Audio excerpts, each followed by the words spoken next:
Bienvenue sur Africa 24 dans cette nouvelle édition du QG News. Voici les titres de l'actualité.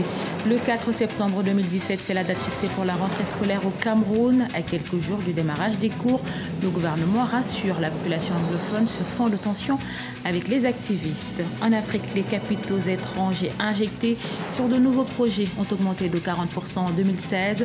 Et ce notamment grâce aux énergies fossiles, les mines, le transport ou encore le secteur de la logistique.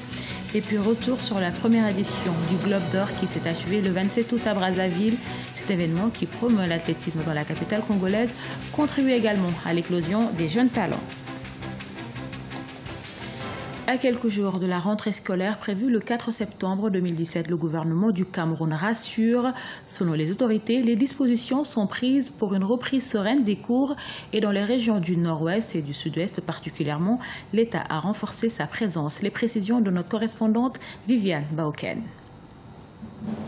La rentrée scolaire sera effective dans les régions du nord-ouest et du sud-ouest ce 4 septembre 2017. Assurance donnée par le ministre de la Communication lors d'une communication gouvernementale ce 28 août 2017 à Yaoundé.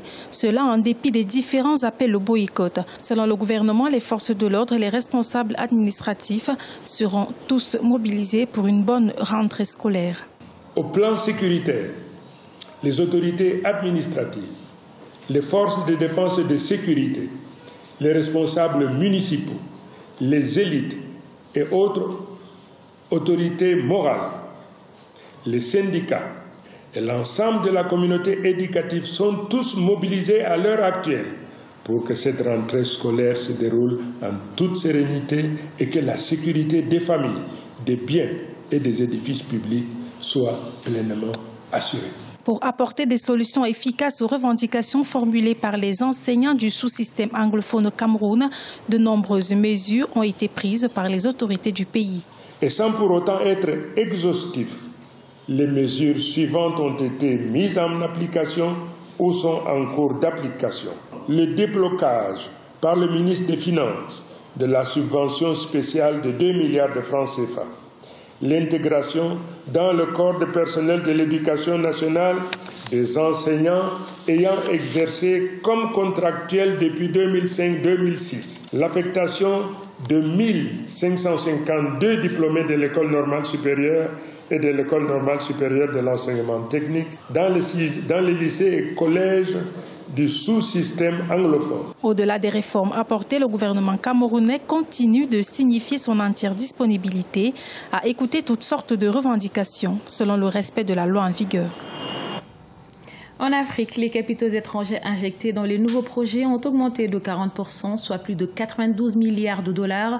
Une bien meilleure conjoncture qui s'expliquerait par une amélioration des prix des énergies fossiles et des matières premières minières qui étaient au plus bas en 2015. Idlet Mirabel-Bissou.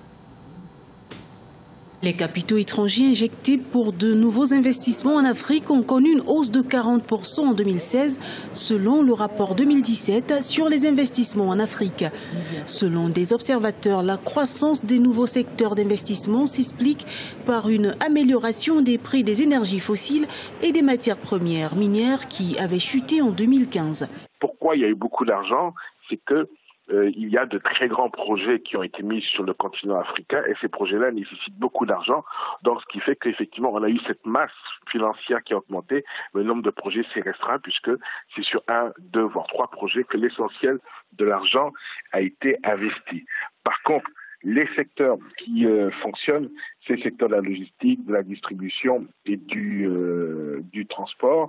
Et c'est quelque part les nouveaux secteurs qui aujourd'hui en Afrique connaissent une sorte d'expansion. À noter que l'Afrique du Sud a bénéficié du plus grand nombre de projets, soit 105 au total. Cependant, l'Égypte reste le pays qui a attiré le plus de capitaux avec 40 milliards de dollars, soit une hausse de 173% pour 43% de part de marché.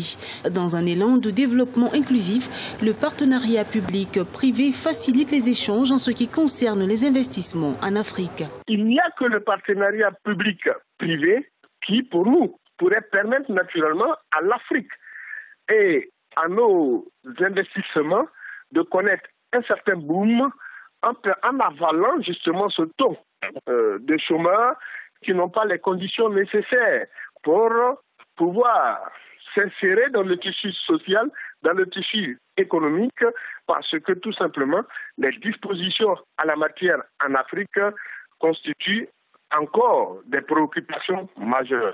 Selon le rapport 2017 sur les investissements en Afrique, les secteurs des ressources extractives n'ont attiré que 3,7 milliards de dollars malgré le rebond des prix sur le marché international. Ils sont surplantés par le secteur de la construction qui représente à lui seul 40% des capitaux reçus.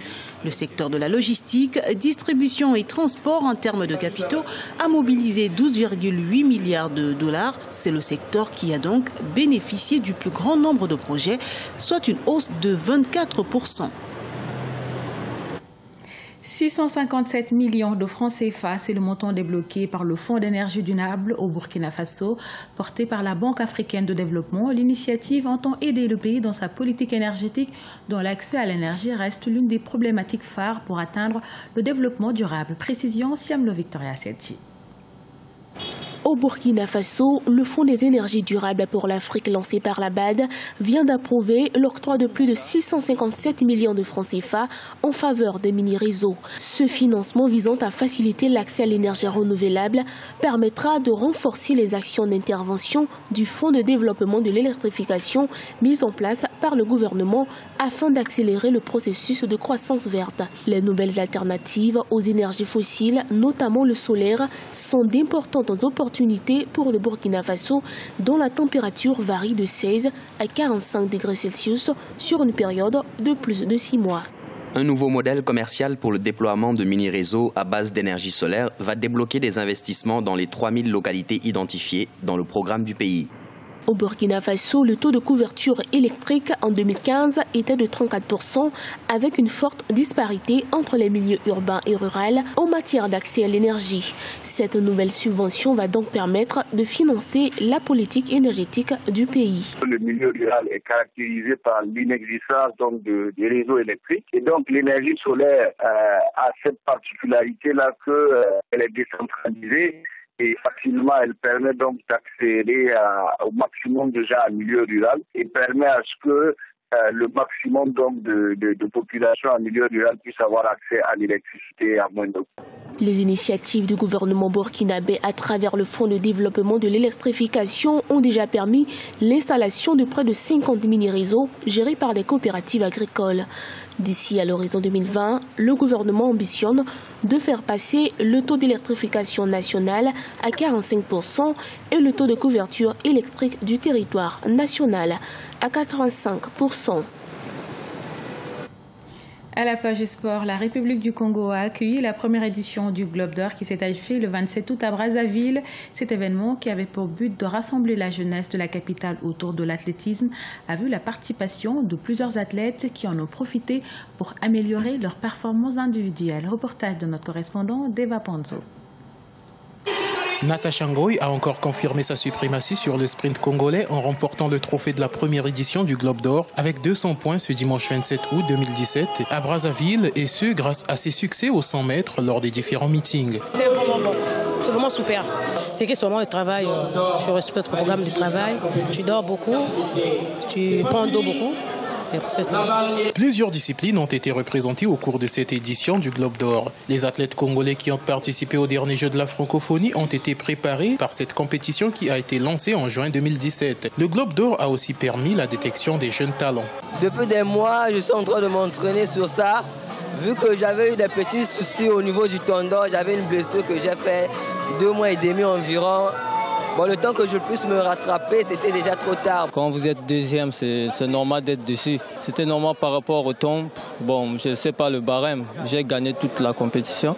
Bon, je ne sais pas par rapport au point des performances qui ont déterminé la première.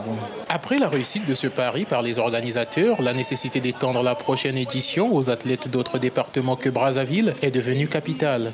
Ça s'est très bien passé et nous pouvons que dire que le pari a été gagné. Le but que le Globe d'Or vise, c'est de tourner dans tous les départements du Congo afin de détecter les jeunes talents. Il n'y en a pas qu'à Brazzaville, mais il y en a partout. Donc, nous venons de mettre à nu le niveau de l'athlétisme congolais.